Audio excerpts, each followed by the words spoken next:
Bars and restaurants का जो commercial business था वो सेम पीक पर नहीं आया।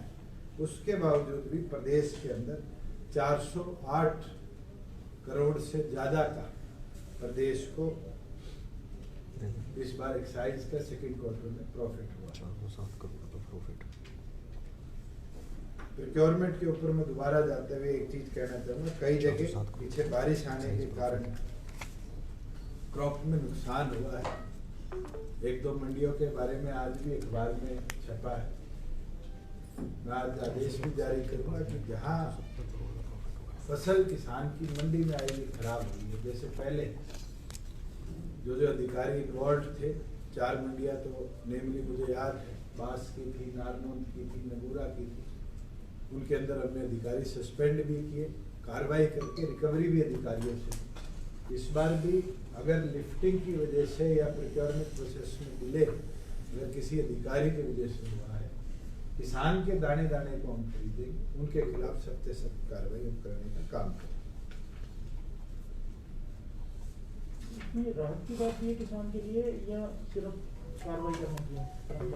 वो किसान के दाने दाने को खरीद कर उसको उसकी पूरी पेमेंट हम करेंगे तो मेरे ख्याल से इससे ज़्यादा राहत किसान को तो आज तक नहीं मिली।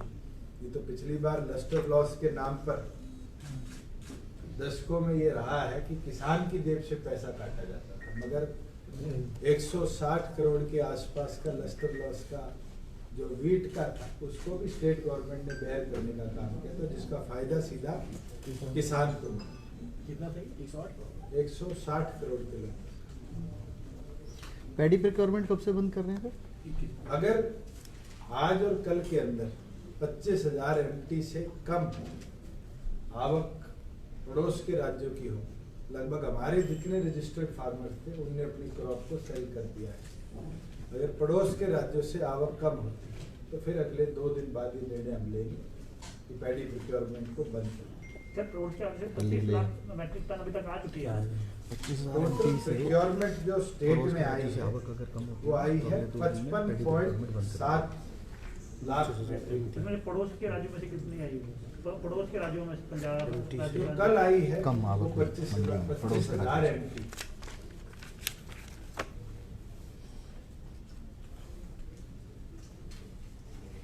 ये तो हमने उनको मैसेज देके बनाया तो 2 दिन में जो रजिस्टर्ड फार्मर्स हमारे तो 2 दिन में पोर्टल पर थे, मेरी फसल मेरा बीमा, जिन्होंने अपनी फसल को अपने खसरा नंबर और आधार कार्ड के साथ लिंक किया हुआ है, हमने उन तमाम फार्मर्स को परमिशन दी थी कि वो आकर जो उनकी शेड्यूलिंग होगी उसके तहत अपनी फसल को आकर बेच सकें। एक जरूर आपके साथ साझा करूँगा कि करनाल के अंदर एक जानकारी में हमारे बात आई थी, जहाँ दूसरे राज्यों की फसल को अनरजिस्टर्ड तरीके से हरियाणा के फार्मर के नाम पर खरीदा जा रहा था, जबकि फार्मर मौजूद नहीं था। उसके अंदर हमने करनाल में FIR भी करवा दी है। वहाँ एक आड़ती की इन्वॉल्वमेंट मिली थी, उसका लाइसेंस भी कैंसिल कर दिया है, और उसके अंदर एक मिलर की भी इन्वॉल्वमेंट है। उस मिलर से भी हम आने वाले दिनों के अंदर जो CMR स्टॉक होगा जो उसको अलॉट किया गया था उसको विड्रॉ करके दूसरी मिल को अलॉट।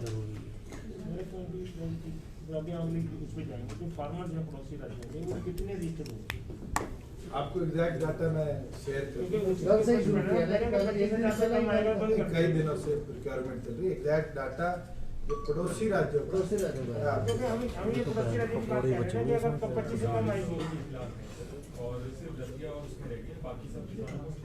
लगभग 4800 फार्मर पेंडिंग है और 2 मंडियों के अंदर ज्यादा है, इसमें बाड़ा बाकी सबका फ्री भी दिया तो बंद ही हो जाएगा। सर, ये विपक्ष आरोप लगा रहा है कि ढेरी और बोरियों की भराई के लिए भी 5 रुपए से लेकर 8 रुपए तक जो है वसूले किए जा रहे हैं। मैं आपके क्वेश्चन कंप्लीट हो गई। तो विपक्ष आरोप लगा रहा है कि ढेरी के लिए, मंडियों में ढेरी के लिए भी और भराई के लिए, बोरी भराई के लिए जो है अलग से पैसे जो है चार्ज। आरोप लगा रहे जी, मैंने तो पिछले विधानसभा सेशन में ये बात की, तथ्य साझे करें। अगर उनके पास कोई एविडेंस है इस तरह, जहाँ पर मार्केट कमेटी का सेक्रेटरी इस तरह की गतिविधि कर रहा है, प्रोक्योरमेंट प्रोसेस को बाधित अगर कोई व्यक्ति कर रहा है, तो कड़ी से कड़ी कार्रवाई हम करेंगे। हमें एक जरूर ये सामने आया था करनाल का केस, जिसके अंदर fake bill of entry and exit बनाए गए थे, उसके खिलाफ हमने FIR भी कराई है और उसके ऊपर उसकी कैंसिलेशन आड़त लाइसेंस की भी, और आने वाले दिनों में उसके मिल के ऊपर कार्रवाई।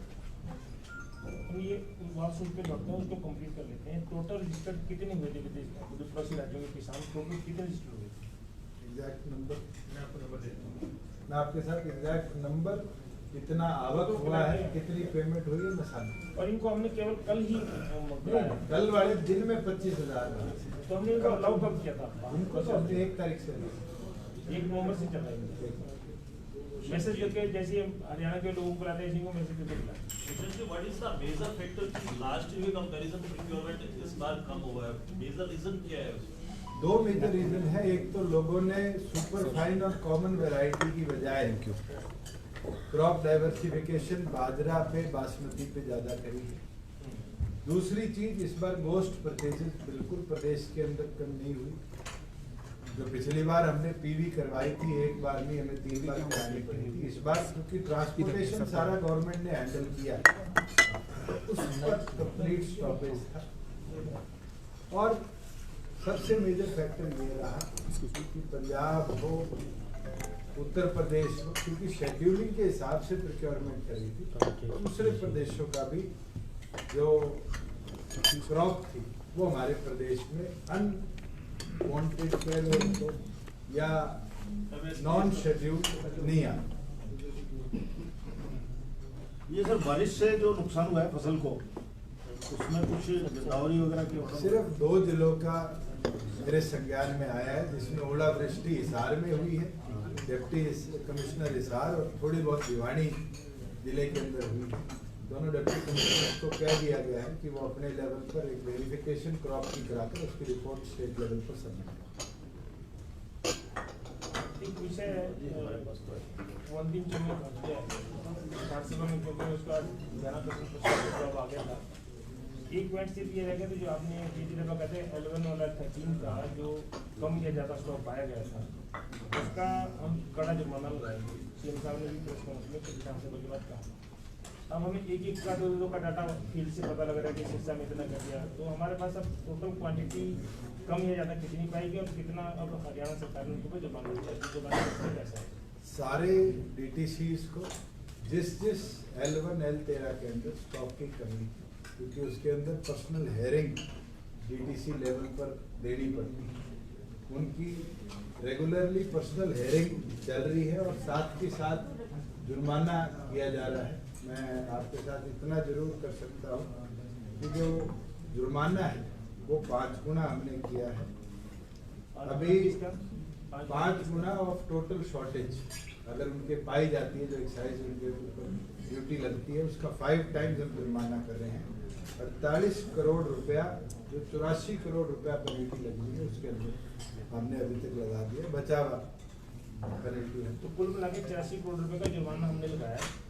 परसों हीरिंग में वो जो कुछ सकता है उनको देने को दे देंगे, उसमें 48 करोड़ का पैसा वापस आ जाएगा। कईयों के स्टॉक्स उनके ठेकों में गए हुए थे, अगर वो उसको वेरीफाई कर रहे हैं और प्रूव कर पा रहे हैं तो वो DTC लेवल के ऊपर 84 करोड़ की जो फिगर आई है, ये कहीं से तो आई है ना? आपको एग्जैक्ट केसेस 84 केसेस में 48 करोड़ है।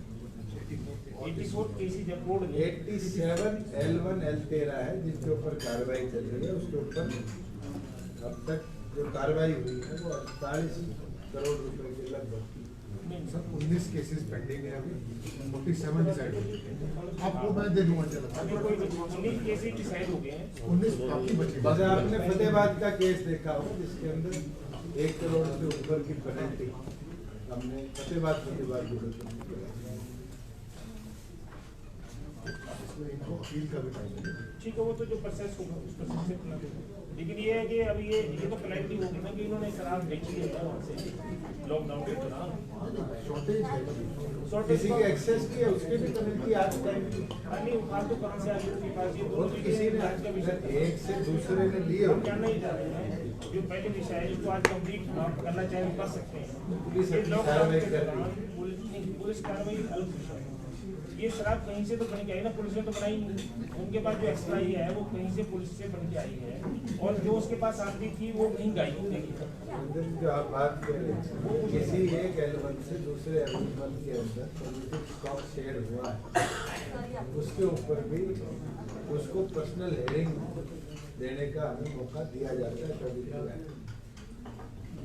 एक एक केस बाय केस हम हेयरिंग कर रहे हैं। अगर उसके अंदर कोई शॉर्टेज प्रूव होती है या एक्सेस प्रूव होता है तो उसके अंदर 5 गुना शॉर्टेज पे और 8 गुना एक्सेस पे, जो कि हमारे कानून के मुताबिक है, हम कार्रवाई इस हिसाब से 5 गुना शॉर्टेज पे 8 गुना एक्सेस। एक्सेस के अंदर तो उसके खिलाफ FIR भी होगी अकॉर्डिंग टू द एक्ट, क्योंकि वो स्टॉक बना कहाँ से आया, कहाँ से। तो अब ये क्लैरिटी हो गई है कि उनके खिलाफ जुर्माने वाली कार्रवाई डिपार्टमेंट कर ही रहा है, वो क्रिमिनल एक्शन में होगा कि कहाँ से जिसके पास एक्सेस स्टॉक मिलेगा उसके खिलाफ क्रिमिनल तो मिली क्या है, जो वेरीफाइड है कि उनसे जुर्माना वेरिफिकेशन की केस होगी। तो कितने केसेस जो सरकारी केस हम डिसाइड करते हैं, इसमें से जो इनका एक्सेस मिला है कितने आपको एफआईआर किया है? आपको मैं अलग से डेटा दूंगा। और फिर सर एक सवाल था, कल सांसद दीपेंद्र सिंह हुड्डा ने कहा कि बड़ौदा चुनाव में जीत गए और कहीं न कहीं जो वोट बैंक जो हमारा बढ़ा है वो जेजेपी में लगा। वो कह रहे हैं कि अविश्वास प्रस्ताव आ गया सरकार के ऊपर, लोगों का विश्वास नहीं रहा, राइट टू रिकॉल हो गया और ये पूंजी के सहयोगी पहले तो जिस व्यक्ति ने ये बात कही है उनको कह दूं कि शायद राइट टू रिकॉल तो कांग्रेस में हो गया है, और उसके अंदर जिस तरह की बगावत शुरू हुई है, तो प्रिंसिपल की बात और नेताओं की बात, हरियाणा के अंदर भी ज्यादा शायद दिन ना हो कि सोनिया जी रणदीप को ताकत दे के इनको रिकॉल करने का काम। आत्मचिंतन तो उनको करना चाहिए, ना कि हमारी सरकार और हमारे गठबंधन के प्रति इतना ध्यान रखना। ये वही लोग हैं जिनने आज से 1 साल पहले कहना शुरू किया था 3 महीने के 90 दिन में साल में सरकार की मजबूती के साथ चली। बड़ौदा की जनता ने गठबंधन को प्यार कम नहीं, पिछली बार से भी लगभग 14,500 प्लस वोट। अगर इतना इंक्रीज हुआ है ये अविश्वास सरकार के प्रति लोगों का विश्वास, एक मैंडेट एडिशनल उनको भी मिला है, और उसके अंदर अगर एक हफ्ते में इतना घमंड आ गया तो फिर हरियाणा की जनता घमंड उतारना भी नहीं। वैसे उनका पॉइंट ये थोड़ा डायरेक्ट होगा काम। उनका सवाल ये था कि जैसे 70,000 सीएम साहब ने कहा था और आपका भी था कि 32,000 जेजेपी को मिले थे, 10,000 बीजेपी को मिले थे, तो वो जो वोट है वो कहाँ गया? सीएम साहब ने कहा कि हमें जेजेपी का वोट थोड़ा नहीं मिला और बीजेपी की वोट बड़ी है, तो इसमें से जो 50,000 उनको मिला है उसमें से आप कितना मानते हैं जेजेपी का कितना हो सकता है? क्योंकि तो हो नहीं सकता, पर कितना कैलकुलेशन ना तो मैं कर सकता ना आप कर सकते। तो जिस वोटर ने वोट दिया है उसने विधानसभा में शायद कांग्रेस को वोट दिया और इस बार गठबंधन को दे गया, और कई ऐसे वोटर थे जिनने शायद बीजेपी या जेजेपी को विधानसभा में वोट दिया और आज की परिस्थितियों में वो कांग्रेस को वोट दे गया। और छोड़ो, फिर तो ये बात भी उठा के बताओ कि राजकुमार सैनी के 5,000 वोट कहाँ से आए? सर सिंबल और अगर जो लोग 1 सीट से 2 सीट करके राज पलटना चाह रहे थे वो 5,000 3 वोट पे कैसे रहे? परिस्थितियां जो चुनाव बड़ौदा के मतदाताओं ने बड़ी अच्छी बैलेट के अंदर डाल प्रदेश को बता दिया। वोट जो भी है हमने उन वोटर्स का भी आभार प्रकट किया है। हार जीत तो चलती रहती है। अगर मैं मेरी बात करूं तो लोकसभा में 3 लाख प्लस वोटों से हारा था, विधानसभा में 50,000 से जीती, तो इसका मतलब तो फिर वोट सारा का सारा ही शिफ्ट हो गया। ये परिस्थिति समय अनुसार है, मगर बड़ौदा की जनता ने जो प्यार दिया तो हमारे कैंडिडेट की जमानत जब तो नहीं हुई कि सरकार के विरुद्ध में 50,000 वोट मिलने एक कैंडिडेट को छोटी बात विधानसभा में। सर जज्बा का अगर सिंबल होता तो आप मान सकते हैं कि कब भी वोट जो है, क्योंकि जो आपको लेकर के बात परिस्थिति होती है सुपर नेचुरल सी बात है।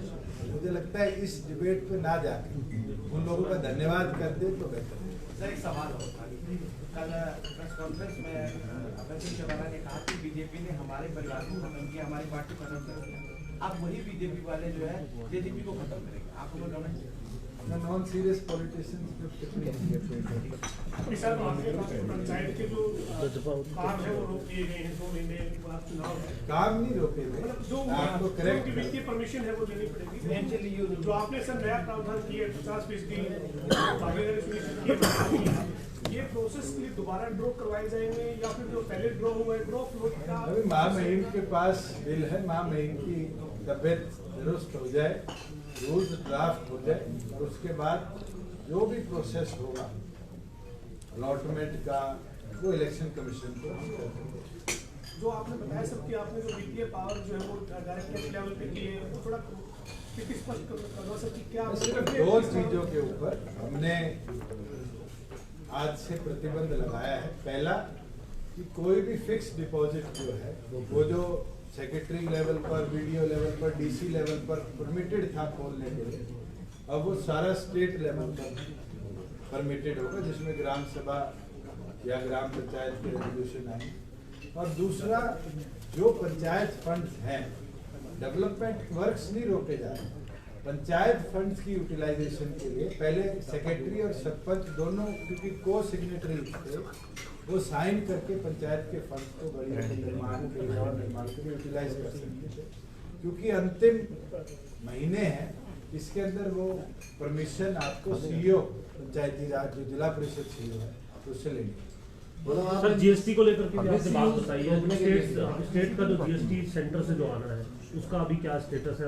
रेगुलरली पिछली जो हमारी जीएसटी काउंसिल की बैठक के बाद ये सहमति हुई थी कि जो फंड सेंटर से आने उसको रेगुलर इंटरवल ऑफ 1 वीक के अंदर स्टेट्स को एक हिस्से दर हिस्से दिए जाएंगे, जिसके अंदर 330 करोड़ रुपया फर्स्ट वीक के अंदर हमारे पास आ गया। अभी जो सेकंड कलेक्शन है वो आनी, जैसे जैसे आता रहेगा आपको। ये जो पंचायत वाला जो हमने बिल पास किया, बजट परमिशन तो कोरोना अच्छा, वैसे फायदे हम ये जानना चाहते हैं कि अब जो नए वो तब नई व्यवस्था में नहीं, उसमें उसका वार्ड बंदी थोड़ा टाइम लग सकता है। वार्ड बंदी नहीं होगी इसके अंदर, तो सिर्फ गांव पंचायत को जो हमने बिल के अंदर लिखा है, उसके अंदर लिखा है कि all even seats will be women and all odd seats will be non women. हमारे पास हर ब्लॉक लेवल पर जो गांव पंचायतें हैं वो ऑलरेडी नंबर्ड है 1 to 3 के साथ, उसके अंदर कोई बहुत बड़ा चेंज नहीं है। जब केवल मात्र जो BCA को 8% की हमने रिजर्वेशन दी है, उसके अंदर हमने डिपार्टमेंट से, सोशल जस्टिस से मंगा लिया है कि वो गांव दर गांव का हमारा डाटा शेयर करके इसके अंदर BCA की रिजर्वेशन में जो जाने उनके हम ड्रॉस टाइमली करा। लेकिन पहले जो अभी वार्डबंदी 90% पंचायतों में हो चुकी थी पुराने वाले सिस्टम से, तो वो तो खत्म हो गई ना। तो वार्डबंदी नई कोई नहीं थी, सिर्फ ड्रॉप लॉट्स हुए थे। जो ड्रॉप लॉट्स में भी तो वार्डबंदी पुराने वाली बीच में अगर कोई नई वोट आई हो किसी एरिया में समझ तो बात अलग है, वोट तो जहाँ ऐड हुए वहाँ एडिड रहेंगे, सिर्फ ड्रॉप लॉट्स जो है वो रिवाइज। अब वो प्रक्रिया अभी पुरानी खत्म होगी ना, जो पहले डीसी ने कर चुके थे 90% में। जहाँ SC रिजर्वेशन की बात है उसमें तो कोई छेड़खानी नहीं, सिर्फ BCA की रिजर्वेशन एडिशनल है, उसके ड्रॉप लॉट्स साथ ही साथ। महिला जो है, क्योंकि उसमें अब ड्रॉ की जरूरत ही नहीं है, उसमें इवन पंचायतें जो है वो सारी या इवन जिला परिषद की सीटें या ब्लॉक समिति सीटें या मेंबर्स की सीटें वो अपने आप में महिला जहाँ SC होगी तो वो SC में ला जाएगी, जहाँ BC में, जहाँ BCA की वार्ड आ गया तो BC की महिला आ जाएगी, वहाँ अगर महिला है इवन है तो BC की महिला आ जाएगी। डिप्टी साहब, जो आपने बात कही, जिस तरीके से एक पॉलिटिकल सवाल पूछे हैं, भूपेंद्र हुड्डा का ये कहना था कि जिस तरीके से मुख्यमंत्री ये बात कह रहे हैं कि जनता का वोट पूरा नहीं मिला, 70,000 से ऊपर वोट होते, तो अविश्वास की एक दरार आ गई है। आपके विधायकों का नाम लिया, कुछ भाजपा के विधायकों का नाम लिया कि वो कृषि कानून को लेकर के सवाल उठाते रहे, जो आपने भी कहा कि कौन सा आंकड़ा है जिससे 31 से लेकर के वो सरकार हिला देंगी। तो अविश्वास की दरार की बात उन्होंने कही है कि इस तरीके के बयान अगर आ रहे हैं तो ये अविश्वास हो गया, और बार बार ये बात भी कही जाती है कि गठबंधन अनैतिक था इसलिए ऐसा परिणाम देंगे। वो पार्लियामेंट में 3 बार रहे और अब फिर राज्यसभा में 3 होते। प्रदेश के अंदर क्या जोड़ रहते हैं, तोड़ रहते हैं, वो मुझे लगता है उनसे बेहतर उनके पिताजी जानते हैं, क्योंकि 2009 में किस तरीके से जोड़ तोड़ किया था वो तो सारे देश ने देखा था कि रातों रात निर्दलियों को उठाकर किसी को CPS बना दिया, मंत्री बना दिया। हमारी सरकार में तो ये हालात नहीं है। उनने जब उस 47 के नंबर पे जब सारे जोड़ तोड़ के थे, 40+ निर्दलीय थे, तब 5 साल चलाए। हम तो 57 के नंबर पे बैठे हैं और मजबूती से अगले 4 साल सरकार को चलाए। अविश्वास की बात अगर कभी होएगी तो मुझे लगता है फिर प्रेस कॉन्फ्रेंस मुझे या किसी और को करने की जरूरत नहीं है। मगर आज कांग्रेस या कोई और दल कहता है कि अविश्वास है, मुझे लगता है उनको अपने संगठन के अंदर पहले देखना चाहिए। उनको पहले देखना चाहिए कि कपिल सिब्बल सोनिया गांधी, राहुल गांधी के लिए क्या बोलता है, रणदीप सुरजेवाला को आज कौन ताकत दे रहा है। अगर उनके संगठन पे विश्वास पूरा है फिर वो इस तरह की बात करे तो बेहतर। लेकिन सर एक बात तो वो जो उनका कहना है ये पॉलिटिकल सवाल है। पॉलिटिकल सवाल ये है कि गठबंधन ने किस पे वोट मांगे थे इस सरकार के 1 साल के कार्यकाल और बीजेपी के क्योंकि मुख्यमंत्री थे वहाँ पर 5 साल की होगी। क्या इस सरकार की नीतियों पे बड़ौदा के उपचुनाव का परिणाम क्या बताता है आपके अनुसार? मैं एक चीज बोल सकता हूँ कि उनके सिटिंग MLA चुनाव पिछली बार जीते, 42,000 वोट उनके। इस बार 61,000 वोट आए। कितनी ग्रोथ हुई? 19,000। हमारा जो कैंडिडेट था उसके 36,000। 1 साल के गठबंधन के कार्यकाल में दोनों ने जॉइंटली चुनाव लड़ा। वोट कितना बढ़ा? 15,000। अगर हमारा वोट 15,000 गिरता तो अविश्वास क्या? दोनों पार्टियों के अलग लड़ने में परिस्थिति बहुत अलग बनती है, जिसमें कास्ट कॉम्बिनेशन भी बनते हैं, एरिया कॉम्बिनेशन भी बनते हैं। अगर मैं एक एग्जांपल दूं, भैंसवाल गांव भूपेंद्र मलिक का भी था और योगेश्वर दत्त का। क्या भैंसवाल के अंदर वोट शेयर कम हुआ? पिछली बार 1786 वोट तो भूपेंद्र के आए और शायद 1703 वोट योगेश्वर के आए। आज उस गांव के अंदर 3600 वोट योगेश्वर के आए। इसका मतलब तो लोगों का विश्वास बढ़ा है और दोनों ने मिलकर मेहनत की। मगर कई ऐसे गांव थे जैसे कथूरा है और गांव है जिसके अंदर डिक्रीज भी हुआ है वोट से। नरवाड़ होने के कारण कैंडिडेट को वोट भी फालतू मिले। उन परिस्थितियों में आज राजनीतिक जवाब देना मुझे लगता है उचित नहीं होगा। दोनों संगठनों के लोगों ने मिलकर मेहनत की, फील्ड के अंदर उसका रिस्पांस भी दिखा है और 14,000 वोट उसी मेहनत बने। ये कहने निगम के चुनाव होने अभी बीजेपी पार्टी सिंबल पर चुनाव लड़ती है, आपकी पार्टी सिंबल पर लड़ेगी, गठबंधन में लड़ेगी, कैसे कोई रणनीति बनाई? इसके ऊपर परसों बैठक है, चर्चा करेंगे संगठन के सीनियर साथियों से आगे कैसे निगम के, जिला परिषद के और इलेक्शन जो है उनको स्टेट लेवल पर तो हम मिलकर आज खड़े हैं, और जब विद इन स्टेट लेवल के इलेक्शंस की बात आती है कैसे लड़ा जाएगा उसके ऊपर जरूर संगठन में पहले चर्चा करेंगे, फिर उसके बाद बीजेपी की मीटिंग जी। लेकिन आपके एक जिला प्रधान ने तो घोषणा कर दी है, आपके एक जिला प्रधान ने तो घोषणा ही कर दी कि हम तो इंडिपेंडेंट चुनाव लड़ेंगे। संगठन का निर्णय डॉक्टर अजय सिंह चौटाला लेंगे, ना कि कोई जिला प्रधान तो फालतू बोल के जिला प्रधान ये तो होनी चाहिए। हमारे संगठन की बात है मुद्दा। चलो 150 छपा है। 150 students turned positive and the number is still rising. Schools are still open. No such call has been taken by the government. I think education minister is looking into this matter. He has made a statement yesterday also, where there is a spike in the number of COVID cases among students. We are still rethinking about what to do, what not to do. But taking a note and take it seriously that we say that we are going to shut down notes because numbers are increasing. You can't let the schools be shut down for life.